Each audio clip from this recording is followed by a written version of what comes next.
we're going to tackle the notions of citizenship and virtual worlds. Citizenship is the state of an individual who is granted certain rights and privileges, but also has duties in a society. Virtual worlds are simulated situations. They appear in ultra-connected societies where artificial intelligence and the digital media prevail. The virtual worlds refer to everything that happens on the internet, behind a screen, and on social media, for example. The question we will ask ourselves today is, how has the development of virtual worlds impacted relationships, and how is power redistributed in virtual worlds? First, we will focus on communication, information, and freedom of speech, and see how virtual worlds allow people to communicate, get informed, and exercise their freedom of speech. Secondly, we will turn to problematic relationships and turn to a more negative aspect of social media and virtual worlds. And finally, we will focus on data collection and government control and see how governments can express a certain power on digital media and in the virtual worlds, which have an impact in the citizens' real life. But first, communication, information, and freedom of speech. There is no denying that virtual worlds and social media and social networks allow people to keep in touch, to be connected. Indeed, the intent behind the creation of social networks was first to allow people to share details of their lives through messages, through pictures, and by posting videos on social media, for example. It allowed you to keep in touch with your friends and your family, no matter the distance, no matter the busy schedules of everyone. And the social networks from the beginning were a way for people to cultivate interpersonal relationships. Another aspect of virtual worlds is access to information. With the development of the internet, information is shared much more quickly than before. With wikis and collaborative encyclopedias or newspapers online, information spreads very quickly, and everybody who has an internet access can have access to information. So the citizens share a right to knowledge thanks to the digital media. Another aspect will be the fact that citizens can exercise their freedom of speech on the digital media. Indeed, it is possible for people to share petitions very quickly. And every time a petition goes viral on social media, for example, it is possible for citizens to be actors in change. Quite often, companies cannot ignore the petitions that go viral online. And for example, petitions that were signed by many people on change.org led to several changes in society.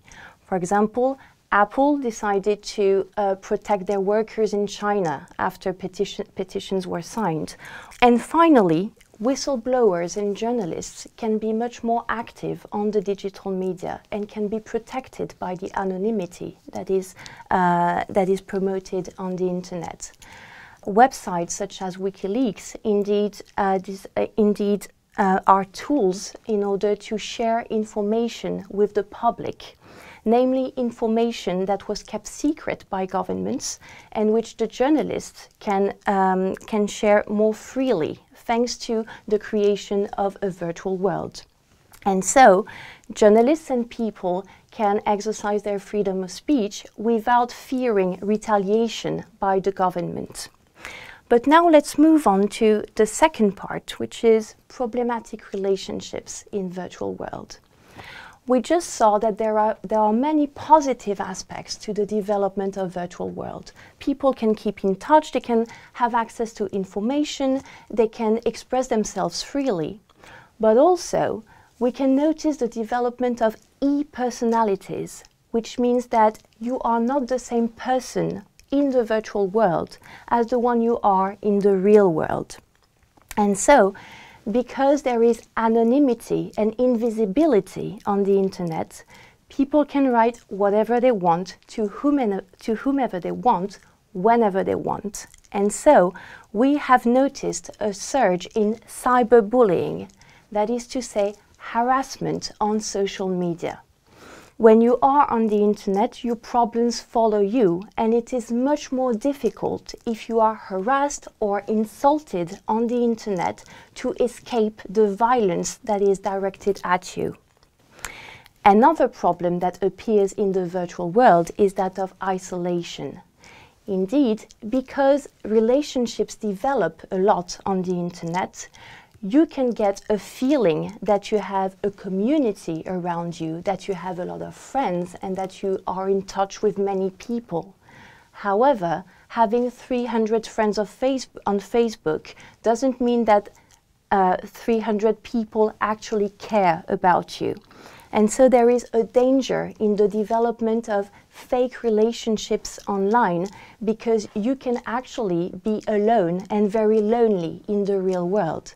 And so people can find it difficult to cultivate real relationships because they spend too much time on the internet cultivating fake relationships.